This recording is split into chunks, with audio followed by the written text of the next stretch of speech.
Assalamualaikum warahmatullahi wabarakatuh. Jumpa lagi dengan saya Triwinoko, calon guru penggerak angkatan 8 dari SMA Negeri 10 Tangerang.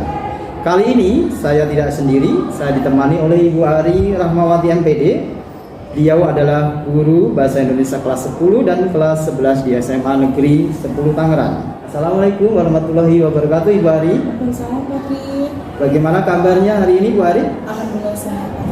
Nah, hari ini kita akan melakukan percakapan pra-observasi ya, Bu.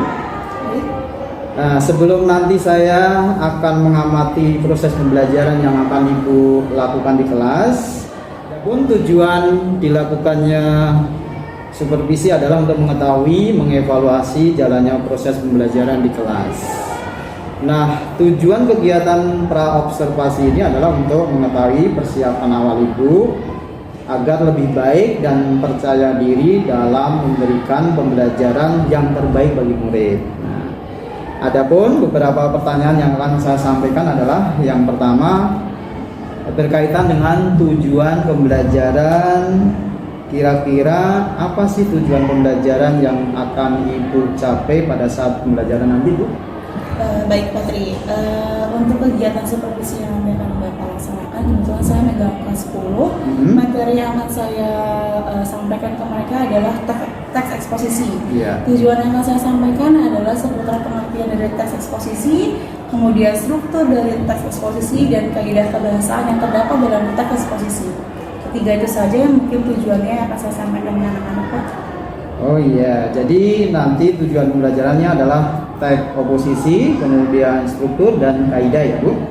Baik, kemudian area pengembangan apa yang ingin Ibu kembangkan dalam proses pembelajaran nanti, Bu? Areanya saya hanya fokus pada pengetahuan dan keterampilan saja, Pak. Baik, jadi area pengembangannya khusus pada aspek pengetahuan dan aspek keterampilan ya, Bu? Iya, Pak. Terus yang ketiga, Ibu, bagaimana rencana proses pembelajaran yang ingin Ibu lakukan kalau ditinjau dari yang pertama strategi pembelajarannya, kemudian model pembelajarannya, dan yang ketiga adalah metode pembelajarannya. Silahkan dijelaskan, Ibu. Untuk strategi pembelajaran yang saya gunakan di sini, saya menggunakan sistem pembelajaran berdiferensiasi, Pak. Untuk model pembelajarannya discovery learning, dan untuk metodenya saya belajar menggunakan diskusi kelompok. Baik.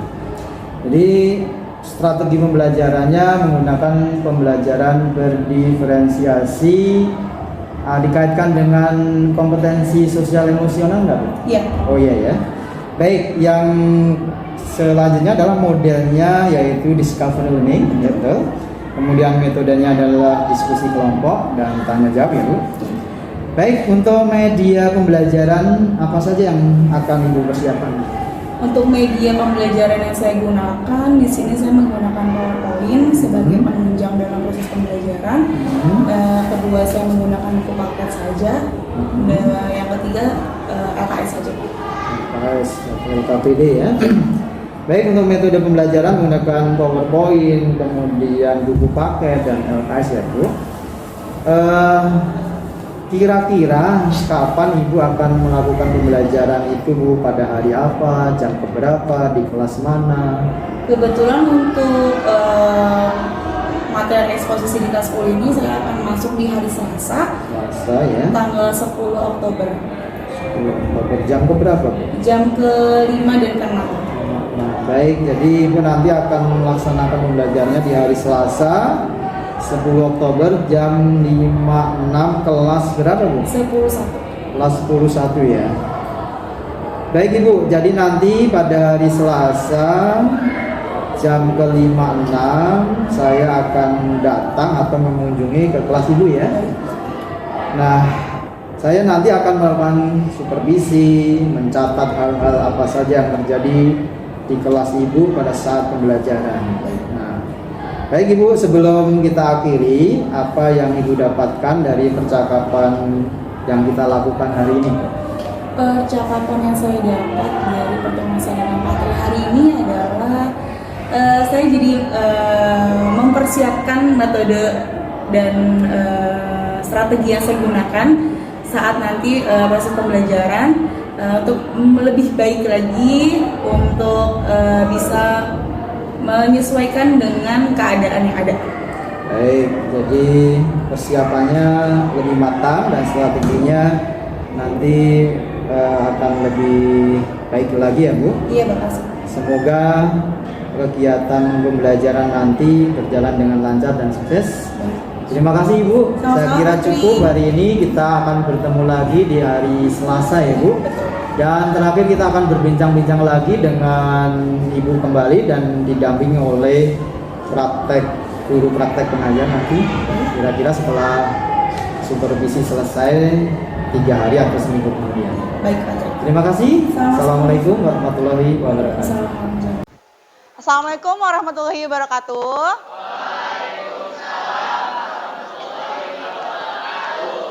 Masih semangat? Oke. Siang-siang kayak gini, panas-panas kayak gini, pasti haus, lapar itu udah ada nih, udah mengganggu jam pelajaran ya.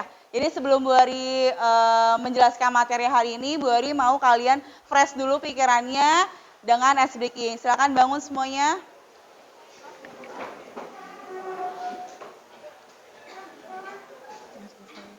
Oke. Ice breaking kali ini Bu Ari hanya mau 2 kali kesempatan, nggak banyak.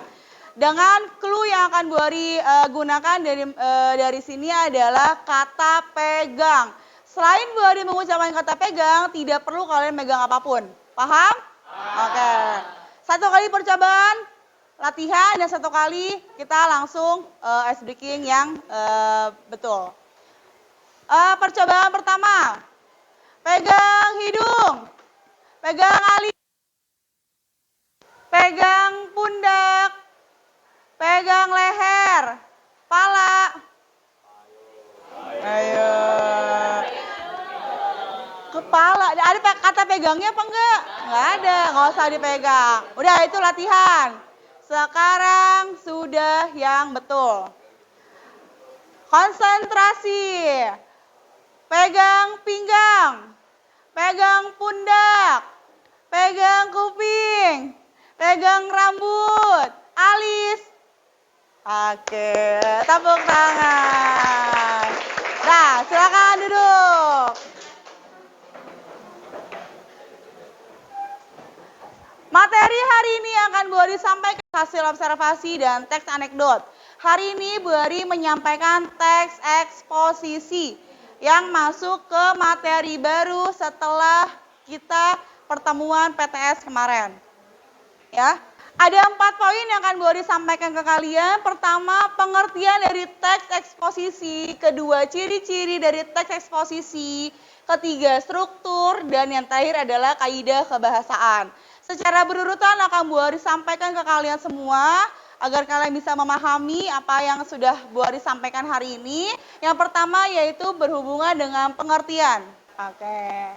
Ini adalah teks eksposisi pengertian yang akan kalian pahami. Secara singkatnya adalah teks yang memberikan atau berisi sebuah informasi atau pengetahuan yang disampaikan secara singkat, padat, dan disertai pendapat argumen. Oke, ada kata kunci seperti biasa setiap pembelajaran, setiap teks. Untuk teks eksposisi ini, itu memiliki kata kuncinya adalah teks yang berisi sebuah pendapat. Itu adalah teks eksposisi. Untuk kalian bisa memahami seperti ini. Hari ini kalian belajar berkelompok, berdiskusi, memberikan sebuah pendapat masing-masing. Kelompoknya Gazian punya pendapat, kelompoknya Alicia punya pendapat, kelompoknya Radit punya pendapat, masing-masing punya pendapat. Nah, pendapat tersebut jika disampaikan berdasarkan informasi disebut teks eksposisi. Paham? Jika diulang lagi, kemarin kita belajar anekdot. Anekdot itu kata kuncinya adalah sebuah teks sindiran. Nah, atau kritikan, betul. Nah, teks eksposisi kata kuncinya adalah teks yang berisi pendapat. Jadi kalau misalkan nanti sebuah teks, kalian membedakan sebuah teks, cukup kalian cari kata kuncinya. Jika di dalam sebuah teks itu terdapat sebuah pendapat, berarti termasuk ke dalam teks eksposisi. Sampai pengertian paham? Bisa dipahami? Yaitu kita belajar memahami tentang ciri-ciri dari teks eksposisi. Semua teks yang akan kalian pelajari ini berfungsi sebagai pembeda antara teks satu dengan teks yang lainnya. Yang pertama, teks eksposisi ini punya dua ciri. Ciri yang pertama yaitu memiliki gagasan. Yang kedua, mengandung fakta. Ada dua ciri-ciri. Mudah dihafal, mudah diingat. Yang pertama, memiliki gagasan, yaitu gagasan dalam teks eksposisi bisa berisi sebuah pernyataan berupa penilaian, komentar, dan saran. Ingat, jika sebuah penilaian, komentar, dan saran itu harus berbentuk sebuah pernyataan. Ya, bukan pertanyaan. Bedakan pertanyaan dengan pernyataan. Jadi, dalam teks eksposisi itu adalah berupa pernyataan yang ditulis oleh seorang penulis dalam topik yang dibahas. Ya. Kedua, tujuan ini itu untuk membujuk dan mendorong pembaca untuk menanggapi permasalahan yang sedang dibahas. Jadi, nanti Bu Ari akan memberikan kalian sebuah teks eksposisi. Nanti kalian bisa membedakan dari gagasan tersebut. Tujuannya apa sih dari teks tersebut? Yaitu untuk membujuk dan mendorong pembaca dalam menanggapi permasalahan yang sedang dibahas. Ini ciri yang pertama. Ciri yang kedua, mengandung fakta. Ada yang tahu fakta itu apa? Apa? Fakta itu adalah kebenaran atau real atau sesuatu yang sudah terjadi. Itu fakta. Jadi, fakta di sini adalah sebuah kejadian atau peristiwa yang benar-benar terjadi. Sudah terjadi ya. Sedang terjadi atau sudah terjadi itu termasuk sebuah fakta. Tapi kalau belum terjadi itu masuk opini. Ya. Berfungsi untuk memperkuat gagasan agar lebih meyakinkan pembaca. Ini disebut namanya data atau fakta. Ya, berhubungan dengan data dan fakta karena memperkuat gagasan. Selanjutnya, struktur dari teks eksposisi. Yang pertama, tesis. Yang kedua, argumentasi. Yang ketiga, penegasan ulang. Sebelum Bu Ari mau menjelaskan tentang ketiga struktur ini, Bu Ari mau bertanya dulu. Sebelumnya kalian pasti sudah belajar tentang teks ini ya. Ada yang masih ingat tentang teks eksposisi dari tesis, argumentasi, dan penegasan ulang? Tesis. Tesis dalam struktur teks eksposisi ada di urutan pertama. Berisi data dan fakta. Kedua, argumentasi. Argumentasi ini berisi tentang pendapat ahli atau masyarakat. Terakhir, penegasan ulang berisi sebuah.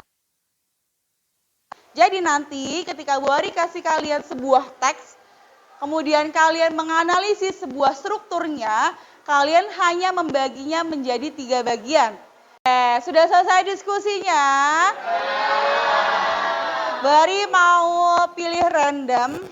Dari 5 kelompok ini, Bu Ari akan pilih 2 kelompok yang akan presentasi di depan, memaparkan hasil analisis kalian per kelompok. Akan kalian sampaikan alasannya kenapa ini termasuk tesis, argumentasi, dan penegasan ulang. Bu Ari mau pilih kelompok. Silakan Fatin. Di sini ya.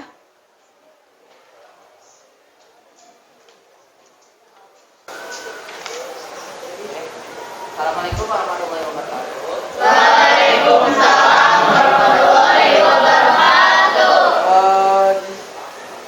Saya dari perwakilan kelompok akan mempresentasikan tentang yang berdasarkan dari penjelasan Ibu Ari yang sudah disampaikan. Yang pertama di kalimat pertama ini namanya tesis.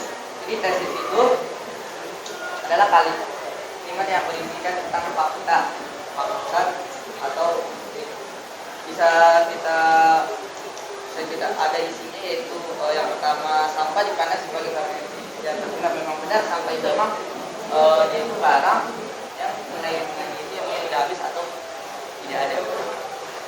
Yang kedua, di paragraf kedua ada argumen. Jadi argumen itu kita sebagai pendapat itu dari pendapat para ahli atau pendapat keuangan.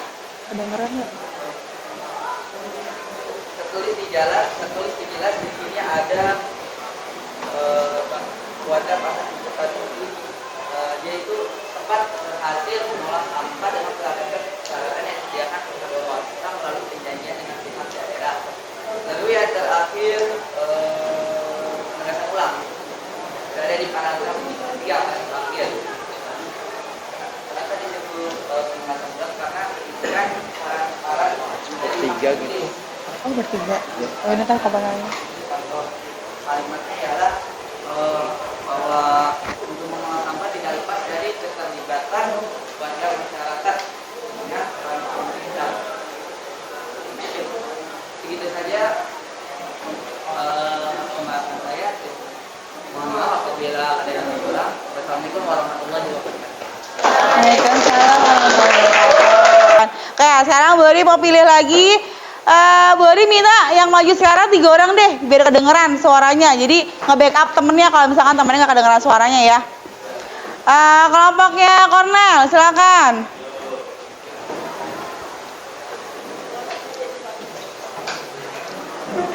Silakan sampaikan ke teman-teman teks apa yang kamu analisis, sampaikan.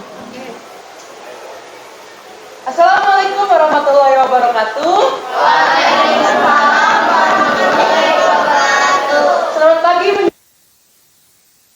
Aku sama 3 orang teman aku akan menyampaikan hasil diskusi kami terkait teks eksposisi yang berjudul Dampak Perubahan Iklim Terhadap Keberagaman Hayati. Saya sendiri akan membacakan tesis yang sudah didiskusikan. Pertama, salah satu dampak paling serius adalah perubahan pada keanekaragaman hayati planet kita. Dalam teks ini, kita akan mengeksplorasi dampak perubahan iklim pada keanekaragaman hayati dan mengapa menjadi masalah yang mendalam. Terumbu karang adalah ekosistem yang sangat sensitif terhadap suhu air laut yang naik.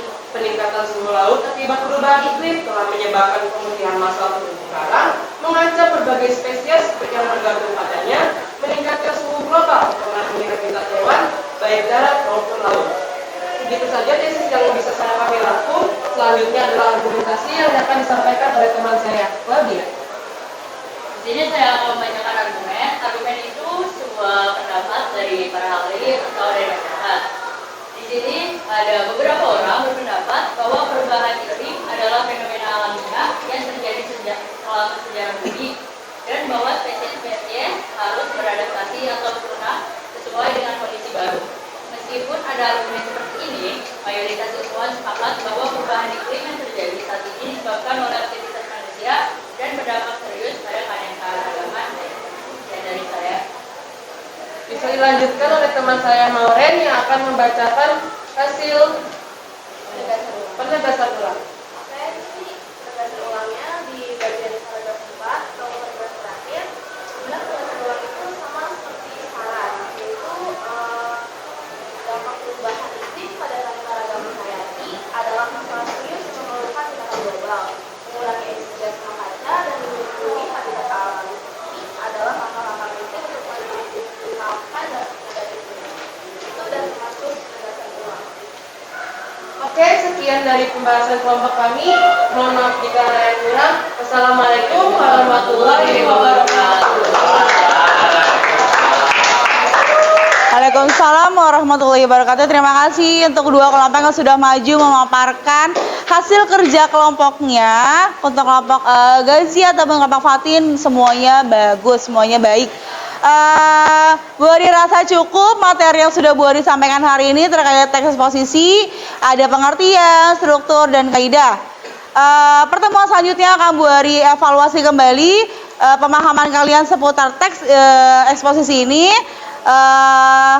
Bu Eri tutup dengan wassalamualaikum warahmatullahi wabarakatuh. Waalaikumsalam.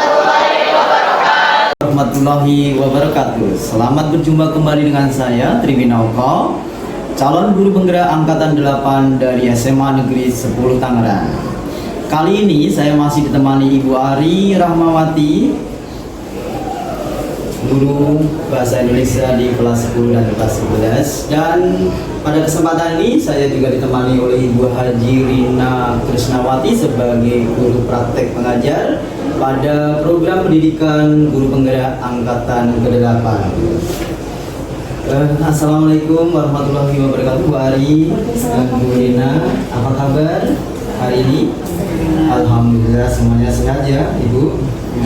Baiklah, di percakapan pasca observasi ini saya akan memberikan beberapa pertanyaan kepada Ibu Ari terkait dengan jalannya observasi kelas yang telah Ibu lakukan dengan tujuan untuk mengevaluasi proses pembelajaran yang sudah Ibu lakukan.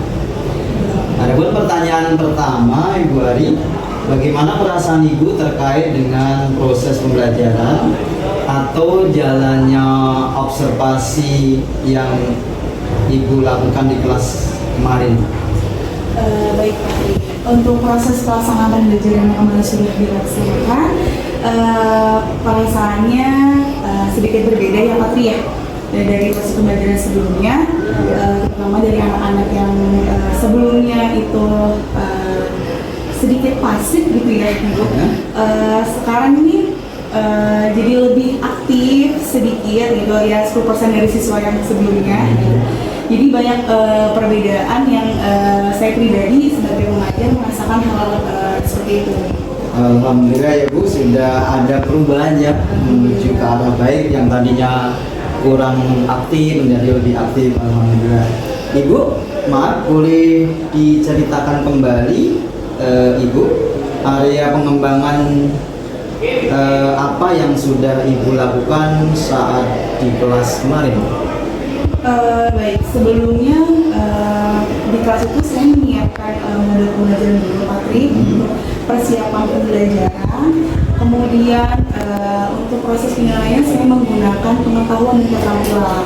Untuk pengetahuan ini di sini saya berhubungan dengan materi yang saya bahas tentang teks eksposisi. Saya menelaah teks eksposisi dari sebuah teks yang sudah saya siapkan untuk siswa. Kemudian untuk keterampilannya saya meminta siswa untuk berdiskusi dan merangkum hasil dari teks eksposisi yang sudah saya sampaikan, kemudian mempresentasikannya di depan sesuai dengan kelompok masing-masing. Baik Ibu, terima kasih. Jadi area pengembangannya itu pada area pengetahuan dan keterampilan dengan materi teks eksposisi ya Bu. Kemudian dilaksanakan dengan strateginya adalah diskusi kelompok ya. Alhamdulillah ternyata sudah bagus. Nah, menurut Ibu sejauh mana sih area pengembangan yang Ibu sudah lakukan itu? Apakah sudah berhasil dengan baik atau masih ada kendala gitu? Dikatakan berhasil, saya sampaikan berhasil Patri, tapi tidak 100% gitu. Karena ya semua proses kan ada plus minusnya gitu ya Pak ya. Ada ya salah satunya itu tadi kekurangannya adalah dari kepasifannya siswa gitu. Karena dari sekian banyak siswa yang ada di dalam kelas, kurang lebih dari 38 siswa itu, tidak semua siswa itu aktif. Jadi kesulitan saya adalah untuk menghandle siswa-siswa yang pasif ini supaya mereka bisa membangun percaya dirinya mereka agar lebih aktif lagi sih Pak. Baik, jadi belum 100% ya, itu hal yang biasa karena memang di dalam suatu kegiatan atau proses pembelajaran tentunya tidak bisa kita sempurna Ibu. Ada beberapa hambatan yang tadi Ibu sebutkan adalah kekurangan aktifan beberapa siswa ya Bu. Kira-kira apa sih yang menjadi penyebab siswa itu tidak aktif? Penyebab siswa tidak aktif itu mungkin dari tidak cocoknya antara pertemanan mereka dalam sebuah dalam sebuah lingkup diskusi itu Pak. Karena diskusi tersebut tidak semuanya memiliki gaya belajar yang sama. Ya tidak kinestetik semua atau audio visual semua gitu. Jadi mereka butuh waktu untuk bisa menyesuaikan dari masing-masing dengan gaya belajar masing-masing. Jadi mungkin kedepannya saya akan menyesuaikan mereka per kelompok sesuai dengan gaya belajar masing-masing agar bisa sependapat, sefrekuensi satu sama lain. Baik. Sebetulnya mau saya tanyakan sih rencana apa ke depan yang akan Ibu lakukan ya, tapi Ibu sudah menguraikan. Jadi rencananya nanti akan kita sesuaikan, akan Ibu sesuaikan dengan gaya belajar mereka ya Bu. Mungkin masih ada rencana yang lain bisa Sejauh ini sih itu dulu kayaknya Patria. Oh, itu dulu ya. Sama diskusi itu dulu. Baiklah. Kira-kira rencana yang akan Ibu lakukan itu kapan sih akan dilakukan? Insya Allah dalam waktu dekat, kemungkinan semester 2 yang Patria di Januari gitu, karena materi baru juga nanti kita mulai dengan suasana yang baru, konsep yang baru agar mereka juga fresh juga belajarnya gitu. Jadi insya Allah di semester 2 gitu. Baik Ibu. Jadi insya Allah di semester 2 ya, bulan Januari. Semoga nanti kekurangan yang ada kemarin bisa diberikan jalan keluarnya, yaitu dengan memberikan kelompok disesuaikan dengan gaya belajarnya dan kebutuhan belajar mereka. Baik, terima kasih Ibu. Semoga nanti apa yang sudah Ibu rencanakan ini bisa berjalan dengan lancar, sukses ya Ibu. Saya tunggu ya nanti cerita-cerita kegiatan rencana ke depan dari Ibu. Semoga sukses ya Ibu. Amin. Baik, selanjutnya saya berikan kesempatan kepada Ibu Haji Rina untuk memberikan umpan balik terkait dengan kegiatan pasca observasi kelas atau kegiatan supervisi kelas. Silakan Ibu Haji. Terima kasih Bu Ari. Gimana kabarnya? Alhamdulillah sehat Ibu. Setelah melaksanakan pembelajaran diferensiasi yang sudah dilakukan, itu merasa puas atau bagaimana? Sejujurnya belum puas Ibu. Kalau bisa diukur dengan pengukur nih, Ibu Ari itu merasa di skala berapa? Di skala 70%. Oke, jadi saya tadi sudah mendengar tantangannya itu karena dari siswa itu ya, memang ada banyak faktor kan, tapi ya mudah-mudahan dengan ada kita upayakan dengan tadi pengelompokan yang disesuaikan dengan keinginan murid kan gitu ya, dengan cara belajar murid dan mungkin itu yang saya coba siapa bisa lebih mudah-mudahan dari depan ya bisa untuk mencapai 100 ya, angka 10 kan ya. Angka 100 itu berapa lama tuh membutuhkan waktunya? Iya, Bu. Belum bisa ini ya Ibu, saya untuk bisa menerka apakah saya bisa sampai tapi saya Tapi minimal punya punya keyakinan pasti bisa kan? secepatnya Ibu aja ya. Mudah-mudahan insya Allah. Niat kita bisa jalan berimbas Sejalan juga, iya. Ya, baik, terima kasih Bu Ari, mudah-mudahan bisa secepatnya untuk membahas. Amin. Baik Ibu Haji, terima kasih sudah berkenan memberikan umpan balik kepada kami. Semoga bermanfaat dan kita menyadari masih banyak kekurangan pada diri kami, dan insya Allah akan kita perbaiki ke depannya. Semoga menjadi lebih baik lagi. Baik, akhirnya rangkaian kegiatan supervisi akademik selesai sudah, yang dimulai dari kegiatan percakapan pra-observasi, kemudian observasi kelas, dan pasca observasi. Untuk itu saya ucapkan terima kasih sebanyak-banyaknya kepada Ibu Rina selaku guru PP dan kepada Ibu Ari selaku guru yang kita observasi. Untuk itu saya akhiri, terima kasih. Wabillahi taufiq wal hidayah. Assalamualaikum warahmatullahi wabarakatuh.